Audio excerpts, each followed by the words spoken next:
Muito bem, vamos à palavra de Deus. Por gentileza, abra a sua Bíblia. No Evangelho de Mateus, capítulo de número 26, a partir do verso de número 36. Evangelho de Mateus, capítulo 26, a partir do verso 36.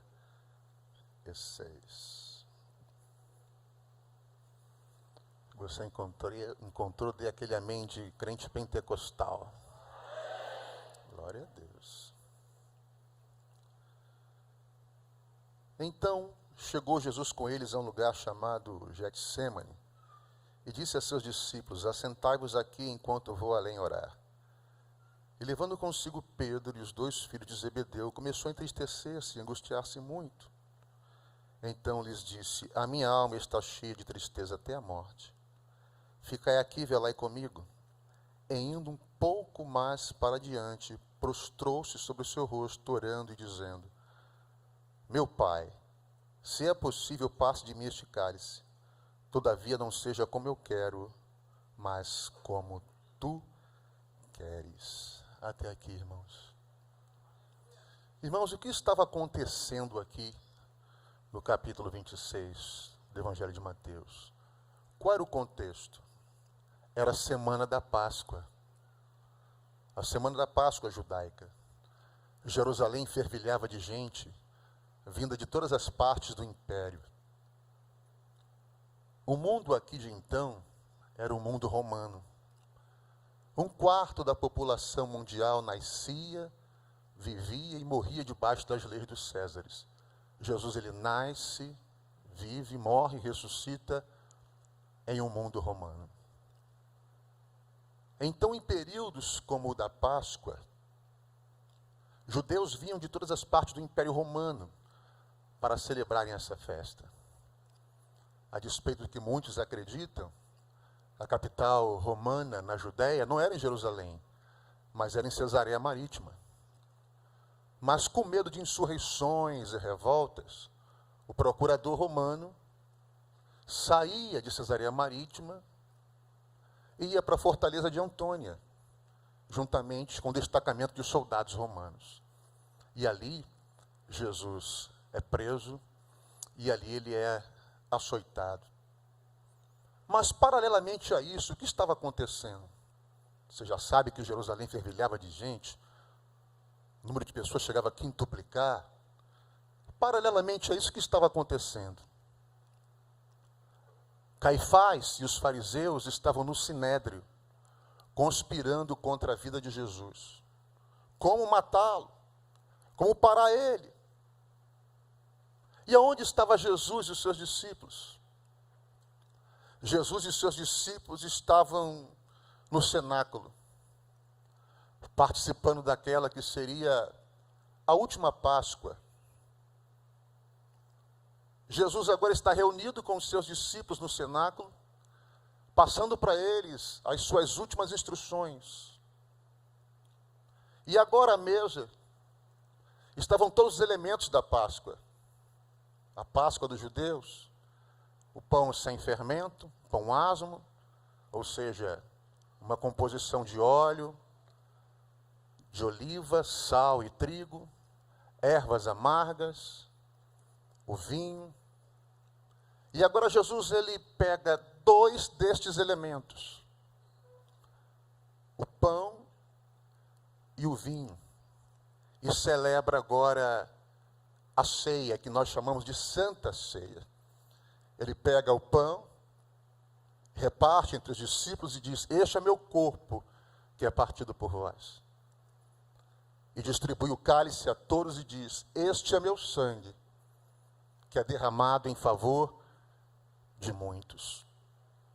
A Páscoa dos judeus, de Êxodo capítulo 12, apontava para o sacrifício do cordeiro que tiraria o pecado do mundo.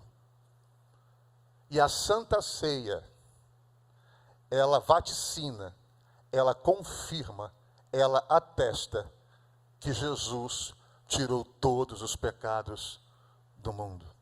que ele morreu para que todos os pecados do mundo fossem perdoados. Agora, Judas, ele participa da Páscoa, mas não participa da ceia. Ele se levanta e vai vender a Jesus. E agora, após a oração sacerdotal, Jesus se levanta com os seus discípulos. Eles atravessam o Vale do Cedron, o Ribeiro do Cedron, e chegam ao sopé do Monte das Oliveiras. E ali eles entram em um jardim.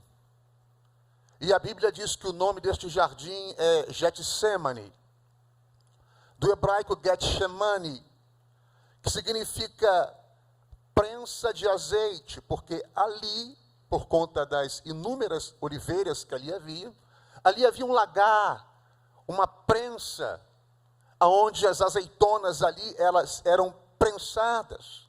Por isso o nome do lugar, Getsemane, ou Getsemane, prensa de azeite. Literalmente significa lugar de pressão, aonde as azeitonas, elas eram esmagadas. E quando as azeitonas, elas eram esmagadas, elas liberavam aquilo que elas tinham de melhor. O quê? O seu azeite, o seu perfume. E ali Jesus foi esmagado. Quem sabe esta noite, esta palavra possa servir para você. Eu quero estar extraindo aqui algumas lições sobre o Getsemane. Eu disse aqui que o Getsemane é lugar de pressão. Que o Getsemane é o lugar onde nós somos esmagados. Foi ali no Getsemane que Jesus foi esmagado. Lucas, como médico que era, no seu evangelho ele atesta que Jesus teve uma hematidrose. Quando ele diz que Jesus começa a orar tão intensamente, ao ponto que os vasos capilares se rompem sobre as glândulas sudoríparas de Jesus, e ele começa a suar gotas de sangue. E a este fenômeno, a medicina dá o nome de hematidrose. Então, literalmente, como as azeitonas eram esmagadas, prensadas, Jesus ali, ele foi esmagado, ele foi prensado, não esqueça isso. Getsemane significa lugar de pressão. Quem sabe você está aqui hoje dizendo: pastor, eu estou vivendo este tempo, eu estou vivendo este momento, pastor, eu estou em um lugar de pressão, eu estou sendo esmagado, eu estou sendo prensado literalmente pelos problemas da vida, por um diagnóstico médico, por uma calúnia. Eu estou num nível de estresse, pastor. Eu estou num nível de perturbação tão grande que estou me sentindo prensado, pastor, como essas azeitonas que o senhor acabou de dizer. Mas deixa eu falar uma coisa para você. Quando as azeitonas eram esmagadas, você lembra o que eu disse? Que elas liberavam aquilo que elas tinham de melhor.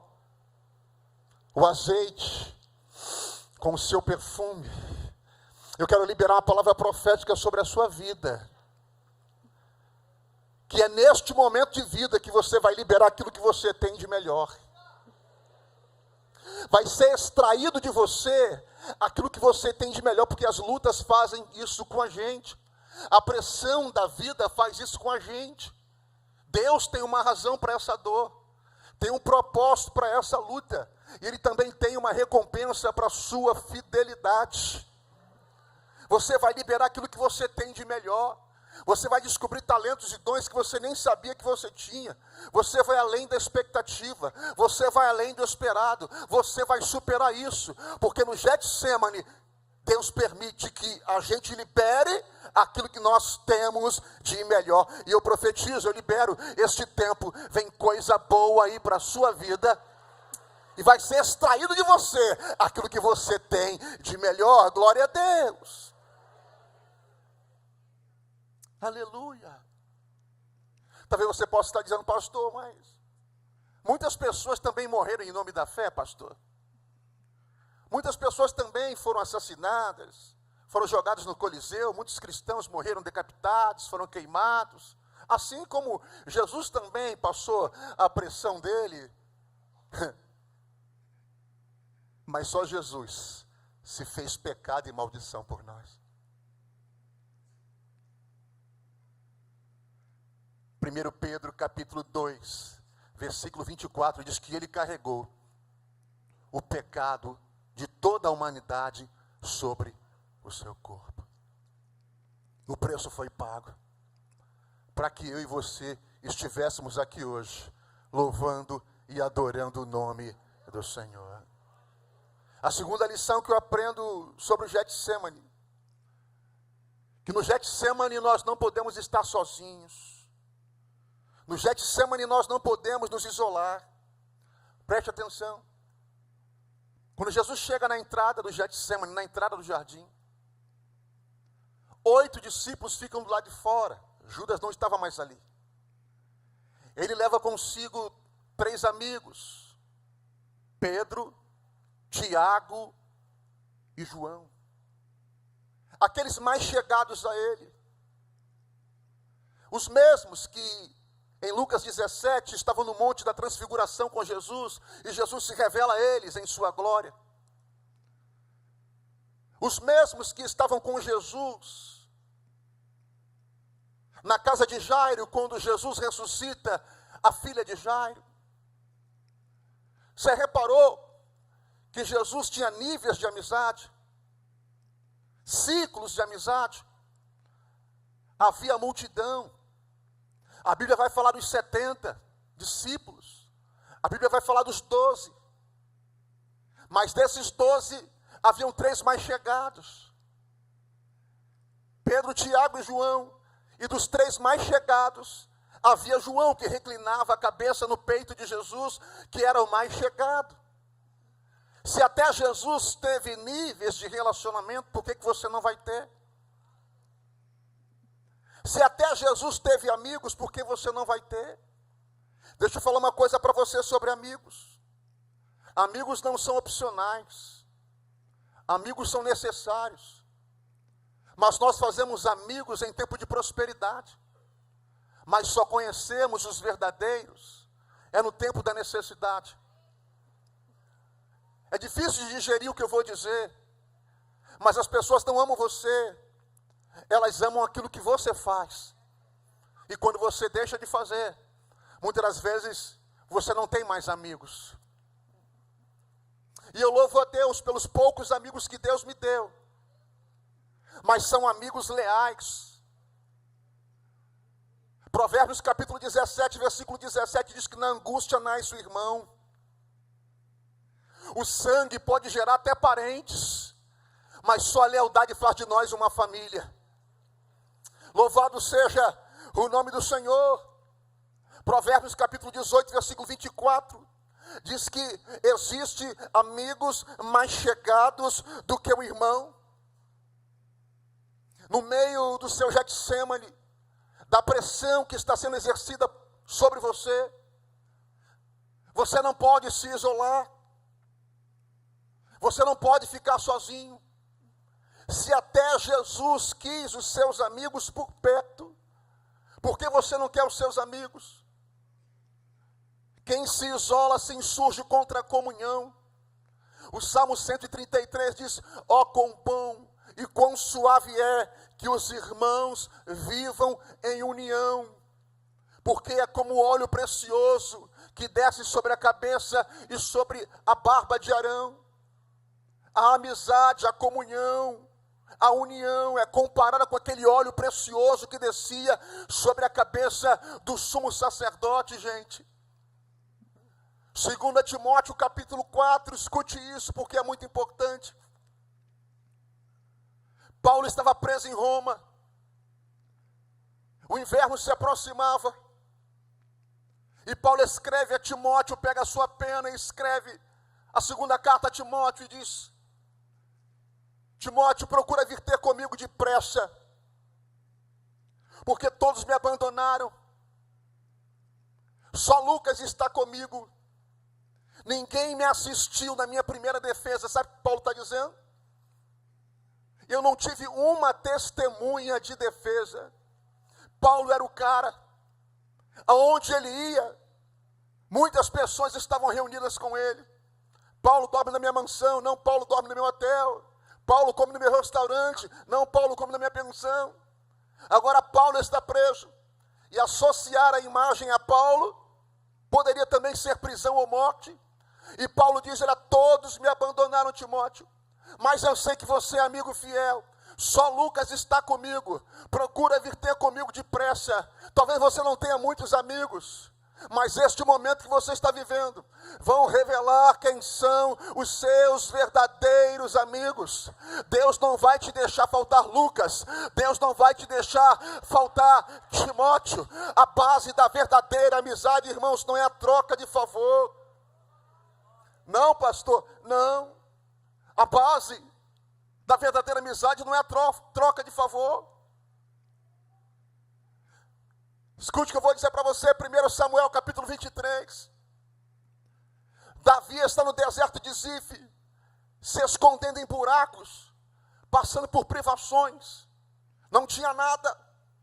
E a Bíblia diz que Jonatas, filho de Saul, filho de rei, é príncipe, sim ou não, vai no deserto se encontrar com Davi. E eu faço uma pergunta para vocês: o que Jonatas tinha para oferecer para Davi, para dar para um príncipe? Nada. Então por que Jonatas foi lá, se Davi não tinha nada para oferecer a ele? Porque a base da verdadeira amizade não é a troca de favor. A base da verdadeira amizade é o respeito, é o amor, é a reciprocidade, é o carinho. E o que eu acho interessante em 1 Samuel 23 é que a Bíblia diz que Saul por muitos anos busca matar a Davi a todo e qualquer custo, mas não consegue achá-lo. E eu faço uma pergunta para vocês: se Saul com seus batedores, cães farejadores, rastreadores, soldados não conseguiram encontrar a Davi, como é que Jonatas encontrou de uma vez só? Porque amigo que é amigo sabe quando te achar e sabe aonde te achar. Deus não vai deixar faltar para você amigos leais nesse tempo de vida que você está vivendo.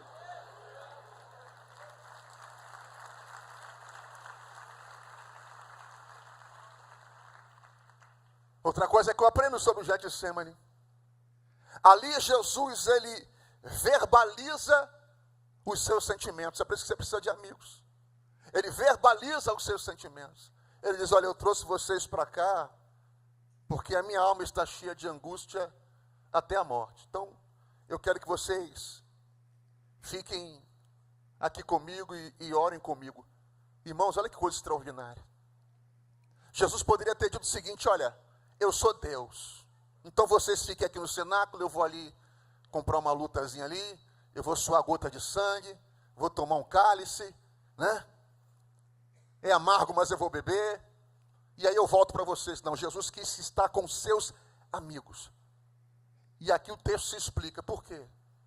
Porque ele queria companhia e verbalizar o seu sofrimento. Ele botou para fora. Querido, se você ficar com isso aí dentro do teu peito, você vai ter um infarto. Você precisa conversar. Não estou falando para fofoqueiro, curioso, não. Mas são para os seus verdadeiros amigos. Isso é terapêutico. Você precisa falar, você precisa conversar. Jesus, como Deus, ele colocou para fora, ele verbalizou o sentimento dele. Ele disse: olha, eu estou passando isso, e eu preciso da companhia de vocês, eu preciso que vocês estejam comigo. Você precisa verbalizar, você precisa colocar para fora, falar o que você está sentindo, falar o que você está pensando. Sabe qual é a estratégia de Satanás? Aqui está o jogo. Satanás quer isolar você. Porque se ele isolar você, você é uma presa fácil. Você já viu aqui, não sei a garotada aqui que vive em apartamento, mas a turma aqui que já, né, conhece um pouquinho de roça, né, foi criado em casa, quintal, né, já viu a galinha com os pintinhos, né? Aí de repente tem um gavião sobrevoando, não é isso? O gavião começa a sobrevoar, mas ele não vem. Porque os pintinhos estão debaixo da asa da mamãe galinha. Eles estão juntos. estão unidos, mas de vez em quando um quer tentar a sorte e sai debaixo da asa da mamãe galinha e começa a ciscar para lá, ciscar para cá, e vem um gavião e rebata. É uma ilustração engraçada, mas mostra a mais pura verdade.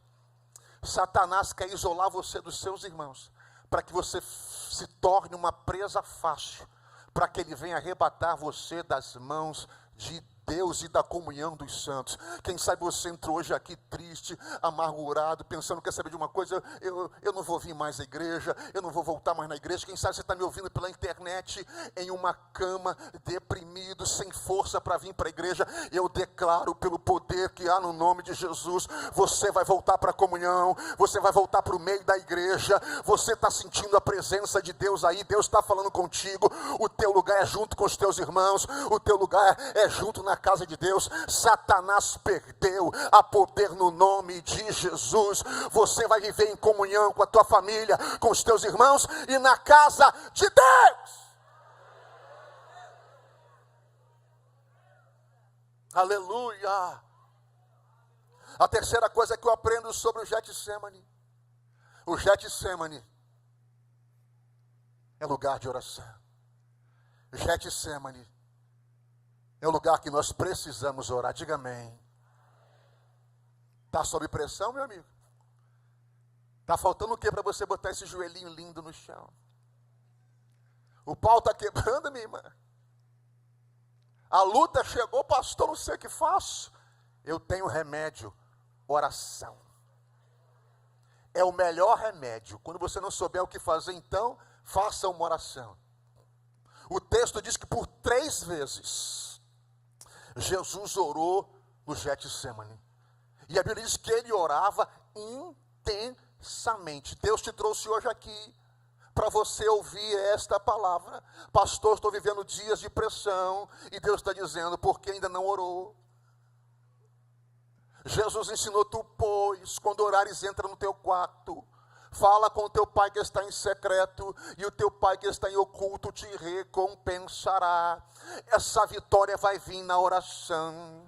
Essa vitória vai vir nos joelhos dobrados, no calor da comunhão com Deus. Ei, querido, o Senhor está te chamando para oração, e você está subestimando uma arma poderosíssima que Deus te deu.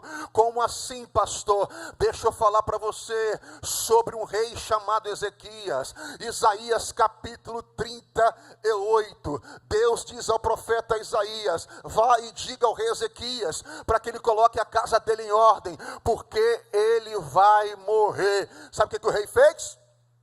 O rei colocou a cara na parede e começou a orar. Deus, muda essa sentença, muda esse decreto. Deus, eu tenho orado, eu tenho sido fiel a ti, eu tenho andado nos teus caminhos, observado os teus estatutos. Deus fala com o profeta, volta, mas eu já entreguei tudo, volta para quê? Diga a Ezequias que eu estou acrescentando a ele 15 anos de vida. Por que isso aconteceu? Por causa da oração de um homem. É isso mesmo que você já começou a entender. A oração de um homem mudou o decreto de Deus. Ei, escute, se a oração muda o decreto de Deus, não vai mudar o decreto dos homens? Se a oração mudou o que Deus disse, não vai mudar o que o médico disse?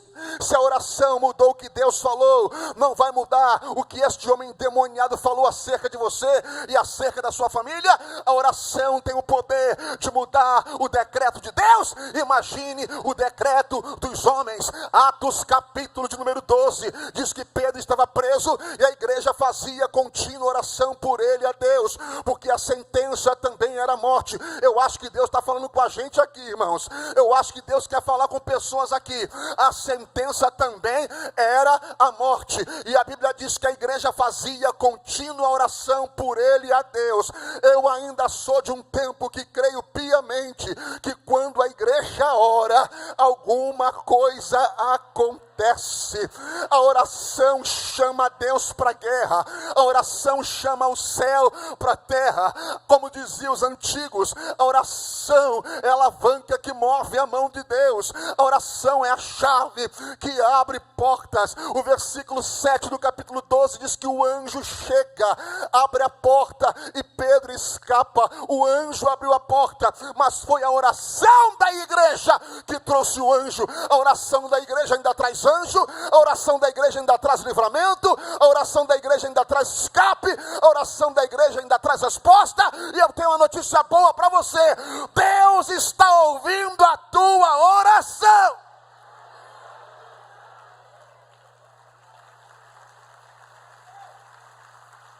Sem a oração não tem como suportarmos as pressões da vida.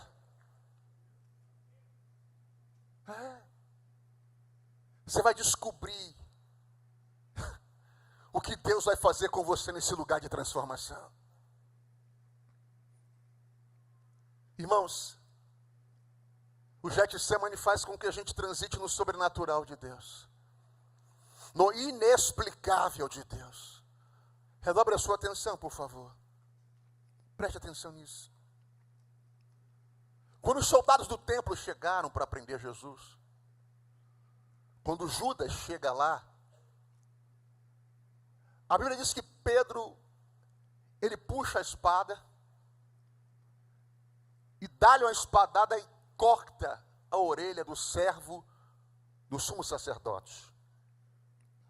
Porque esse episódio aqui do Getsemane é narrado em todos os 4 evangelhos. E quando a orelha do servo do sumo sacerdote é cortada, né? Porque Pedro não foi para cortar a orelha, né, irmão? Ele foi para arrancar a cabeça, né? Mas ele era pescador, né? Acostumado com rei, acostumado com espada. Cada um com seu cada um. E aí Jesus vai e cura a orelha do camarada. Imagina a orelha cortada, né? Tem esse negócio que pegou no chão, soprou, botou, não. Que a Bíblia não diz isso, tá, irmão? Só diz que foi cortada. Jesus fez assim, botou, não. Foi cortada, né? Jesus colocou no lugar. E eu fico imaginando, rapaz, Pedro tem que agradecer muito a Jesus.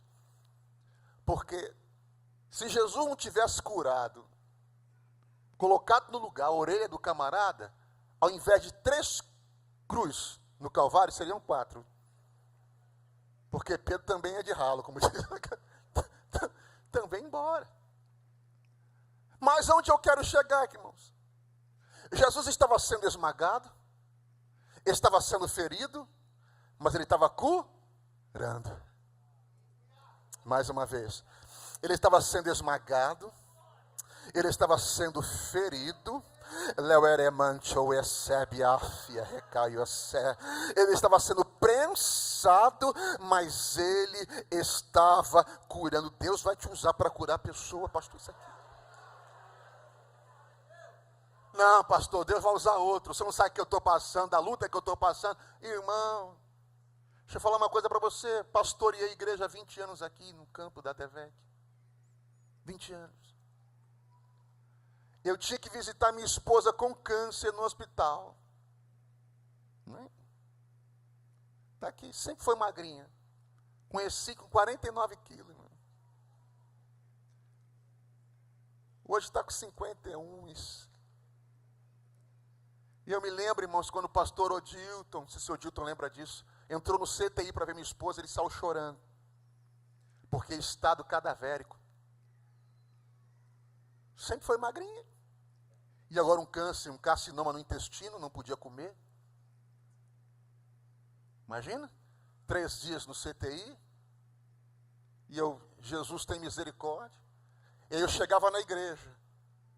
E via alguém e dizia, pastor, ora por mim porque eu estou com câncer.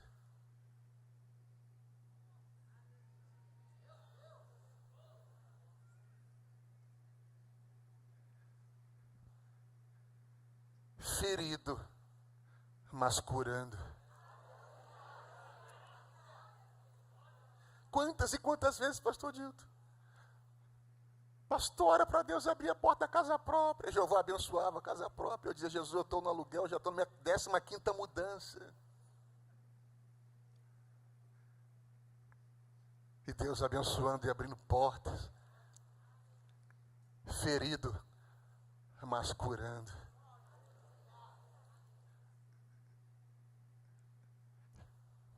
Deus vai te usar nesse tempo de vida. Às vezes eu estou em casa e minha mulher ela tem faro para descobrir pessoas que estão doentes. Fulana está doente, tem que visitar fulana. Fulana está com câncer, chega até ela. Tem que ir no hospital visitar fulana. Ciclano, irmão, Deus usando ela para que pessoas sejam curadas. Sim. Qual foi a tua experiência? Foi com depressão? Deus vai te usar. Você vai ser instrumento nas mãos de Deus para curar pessoas com depressão. A tua palavra, o teu abraço, o teu calor, o teu testemunho, a tua vida. Eu não sei o que é. Quem sabe você entrou aqui, você já teve a sua vida destruída. Pastor, estou passando dificuldade. Ei, querido, Deus sabe o que faz. Deus sabe o que tira. E Deus sabe o que traz. A gente não sabe de nada. Jesus vai te usar para curar vidas. É nisso que você está vivendo. É as experiências que você está adquirindo vão ser usadas para que outras pessoas sejam curadas, e isso é soberania de Deus. Aleluia. Glória a Deus. É isso que você precisa entender. É isso que você precisa entender. No Getsemane, sabe o que eu aprendo? A nossa carne quer tomar o controle da situação. Preste muita atenção. Se tiver uma caneta ou puder anotar no seu aplicativo, né? Faça isso. No Getsemane, a nossa carne, o que é carne aqui, pastor? Não sei o que é isso. No Novo Testamento, quando a Bíblia fala sobre carne, se refere à nossa natureza humana, tá? Quando Pedro corta a orelha do soldado, do servo do sumo sacerdote, Jesus diz: Pedro, não faça isso não. Coloca a tua espada na bainha, porque tem gente que acha que tudo se resolve na espada. Nem tudo se resolve na briga. Nem tudo se resolve na confusão. Jesus diz: Pedro, não faça isso. Você está dando lugar à carne, Pedro. Agora eu faço uma pergunta para vocês, preste atenção. Jesus, quando vai orar com eles no Getsemane, Jesus se ausenta um pouco dos três. E todas as vezes que Jesus volta, eles estavam dormindo. O Pedro que não estava orando é o Pedro que fere. Eu vou repetir. O Pedro que não estava orando, ele estava dormindo. O Pedro que não estava orando é o Pedro que fere. Quem não tem a prática de orar, tem a prática de ferir. Porque todas as vezes que Jesus foi até ele não estava orando, ele estava dormindo. Então, se você não anotou, eu vou repetir para você anotar. O Pedro que não estava orando é o Pedro que estava ferindo, cortando a orelha. Mas o Jesus que estava orando era o Jesus que estava curando. Porque 3 vezes no Getsemane, Jesus está orando. E todas as vezes que Jesus está orando, Pedro estava dormindo. Quem não tem a prática de orar, vai ter a prática de ferir. Você pode dizer que esse povo não tem vida de oração. Não tem altar de oração.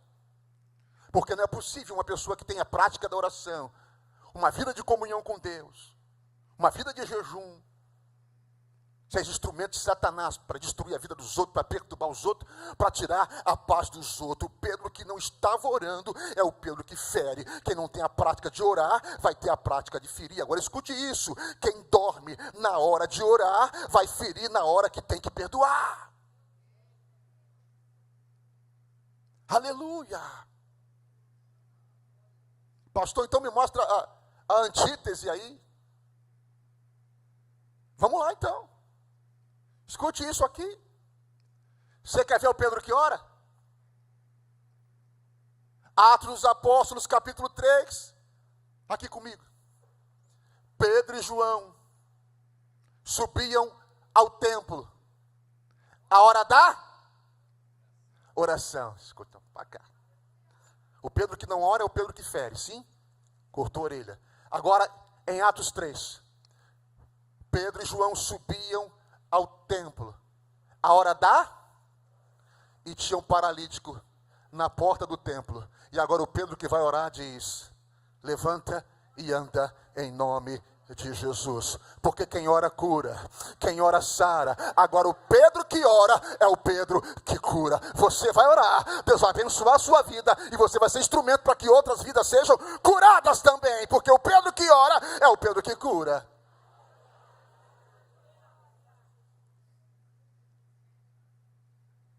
Em Atos 2:38, Pedro agora não usa mais a espada para cortar a orelha. Pedro agora usa a espada do Espírito para abençoar e pregar. E a Bíblia diz que 3.000 almas se convertem a Cristo. Louvado seja o nome do Senhor. Eu já vou concluir. Getsemane nos fala de que nós nunca podemos desistir. Você está aí? Vai embora não. Você não vai recuar para trás nem para pegar impulso. Desistir nunca, retroceder jamais. Getsemane nos fala que nunca podemos desistir. Eu acho interessante, irmãos, que isso deu um estalo na minha mente. Quando Jesus está com os discípulos, olha, ficai aqui, velai comigo, vamos orar. E o versículo 39 diz: e Jesus foi um pouco mais adiante. E quando eu li isso aqui, que o Espírito Santo falou no meu coração, que em meio ao Getsemane, em meio às pressões da vida, nós precisamos ir um pouco mais adiante. Está difícil, pastor, mas nós vamos pegar a tua mão, você não vai desistir. Pastor, a batalha está travada, você não vai olhar para trás. Pastor, estou sem forças. Você acha que Jesus te trouxe hoje aqui? Para quê? O Espírito Santo aqui está renovando as suas forças. Você não vai desistir. Você chegou até aqui. Você caminhou tanto, já padeceu tanto. Você não vai olhar para trás. Gente que chegou aqui ferida, pastor Odilton. Gente chegou aqui machucada, dizendo: pastor, para mim acabou, para mim chega. Não! 1000 vezes não! Você vai sair daqui hoje renovado, cheio do Espírito Santo, profetizando vitória sobre a sua casa e sobre a sua família. Abra a sua boca, glorifique, adore e exalte a Deus, porque enquanto você adora, o Espírito te enche, o Espírito te enche, o Espírito te enche. Se você já está sentindo Ele, levante a sua mão mais alto que você puder e adore a Deus e glorifique a Deus.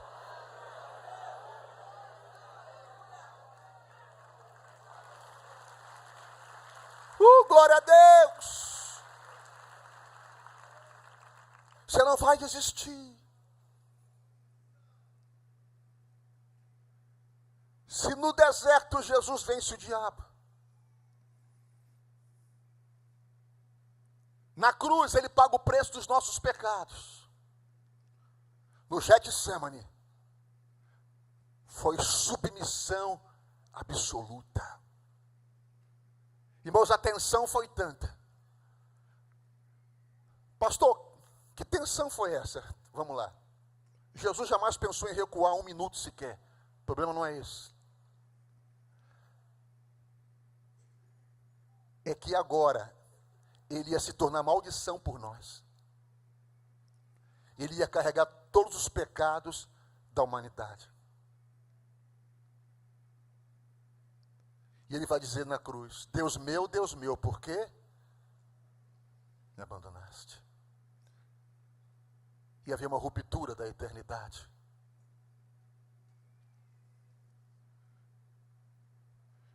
Não era a cruz, mas era a ausência do Pai. Ele se submete. Mas o Getsemane é o divisor de águas do ministério da vida de Jesus. Ele entra no jardim como um cordeiro e sai de lá como um leão, como um rei, em direção à sua coroação. Isso que você está vivendo vai ser um divisor de águas na sua vida. A sua vida vai se resumir a antes e depois desse problema. Escute isso. O que foi Golias para Davi